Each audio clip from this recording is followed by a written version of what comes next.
Israel और Hamas के बीच लंबे वक्त से चल रही जंग का डी एंड होने की उम्मीद है। दरअसल ट्रंप के दूत स्टीव विटकॉफ ने दावा किया है कि अमेरिकी सदर इजराइल सरकार के साथ मिलकर गाजा में जारी लड़ाई को हमेशा के लिए खत्म करने के मंसूबे पर काम कर रही हैं। इजराइल और हमास के बीच जंग लंबे वक्त से जारी है। वैसे तो अमेरिकी सदर डोनाल्ड ट्रंप दो मुल्कों के बीच जंगबंदी का क्रेडिट लेने के लिए हमेशा से भूखे रहते हैं, लेकिन इजराइल और हमास के मामले में उन्होंने हमेशा इजराइल का ही मौकिफ रखा है। ट्रंप ने इजराइल के साथ मिलकर गाजा की बास आबादकारी के दावे भी बार बार किए, लेकिन अब ऐसा लगता है कि हमास और इजराइल की लड़ाई का अख्ताम नजदीक आ गया है। ट्रंप के सफीर तो फिलहाल ऐसा ही दावा कर रही हैं। ट्रंप के मिडिल ईस्ट के सफीर स्टीव विटकॉफ ने कहा है कि अमेरिकी सदर ने इजराइल की सरकार के साथ मिलकर ऐसे प्लान पर काम किया है जिससे गाजा में जारी लड़ाई का हमेशा के लिए खात्मा हो जाएगा। विटकॉफ के दावे पर व्हाइट हाउस की तरफ से फिलहाल अभी कोई बाज़ाब्ता रद्दअमल सामने नहीं आया है। न्यूज एजेंसी रॉयटर्स के मुताबिक विटकॉफ ने एक मीटिंग के दौरान कहा कि हमारे पास एक बहुत ही अच्छी स्कीम है जिसमें हम इजराइल के साथ मिलकर गाजा की बास आबादकारी यानी फिर से आबाद करने पर काम कर रहे हैं। विटकॉफ ने यह भी दावा किया है कि हमास जंग खत्म करने के लिए हथियार डालने के लिए तैयार हो गया है। आपको बता दें कि 2007 से ही गाजा पर हमास ने अपना कंट्रोल जमाया हुआ है। इजराइल के 50 से ज्यादा लोग अभी भी हमास के कब्जे में हैं और माना जा रहा है कि इनमें से सिर्फ 20 ही जिंदा बचे हैं। ट्रंप की धमकी और इजराइल के हमलों के बावजूद हमास ने इन्हें नहीं छोड़ा। इनमें से एक बंधक का वीडियो सोशल मीडिया पर काफी वायरल है, जिसमें वो एक गड्ढा खोदते हुए कह रहा है कि ये उसकी कब्र के लिए है। विटकॉफ के दावे की इजराइल के एक सीनियर अफसर ने भी तस्दीक की है। उधर कतर, मिस्र, फ्रांस और सऊदी अरब ने हमास पर जंगबंदी के लिए दबाव बनाना शुरू कर दिया है। वहीं दूसरी तरफ इजराइल में सरकार के खिलाफ एहतजाज का सिलसिला मुसलसल जारी है।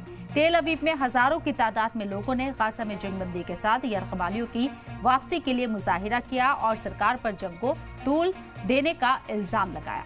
सिडनी हार्बर ब्रिज पर भी फिलिस्तीन के हक में बड़ा मार्च निकाला गया। हजारों लोगों के साथ जूलियन असांज ने भी इस एहतजाजी मार्च में हिस्सा लिया।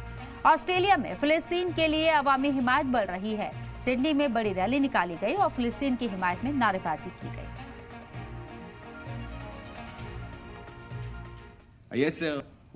Watching helplessly as my younger brother Eviatar David and his fellow hostage, Guy Gilboa Dalal, slip away.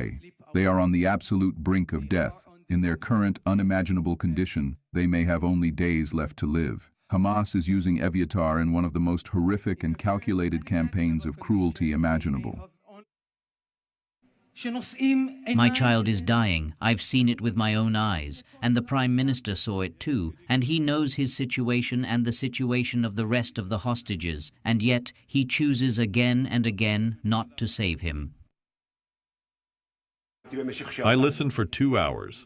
With all due respect to Witkoff, he expressed sympathy, believed this was important to us, and showed interest in listening to all the stories. But I didn't hear anything new from him. I heard that there was pressure from the Americans to end this operation, but we didn't hear anything practical. Nor did I hear that when I asked him to exert pressure and set a time frame. Even if there is a deadline, we received no answers.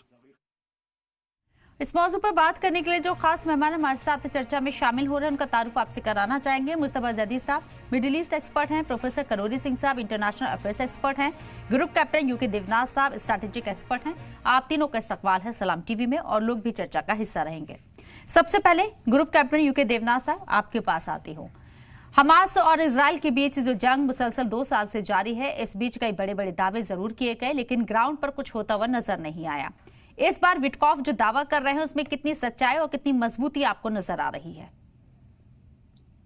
देखिए, दुनिया भर के काफी सारे देश और काफी बड़ी बड़ी हस्तियां ये दावा करती रही हैं कि शायद इजराइल और हमास के बीच में जो जंग है उस पर वो जल्दी ही काबू में ले आएंगे, सीज फायर डिक्लेयर हो जाएगा। लेकिन तब तक ऐसा नहीं होगा जब तक नेतन्याहू नहीं चाहेंगे। इस पूरे खेल में अब हमास जो है पहले तो बैकफुट पे होता था और अब हमास की बात कोई सुन नहीं रहा है, यानी वो अब नोबॉडी हो गए हैं। हमास का कोई असर कहीं पर भी नहीं हो रहा है। यूरोप के 1-2 देश हैं वो बीच बीच में हमास के समर्थन में थोड़ा कुछ बोल देते हैं। जहां तक मिस्र की बात है, सऊदी की बात है, कतार की बात है, ये सब अब हमास को बोलने लगे हैं कि हमास जो है हथियार डाल दे, बैकग्राउंड में चला जाए और हमास जो है पॉलिटिकल लीडरशिप भी और किसी को हैंड ओवर कर दे।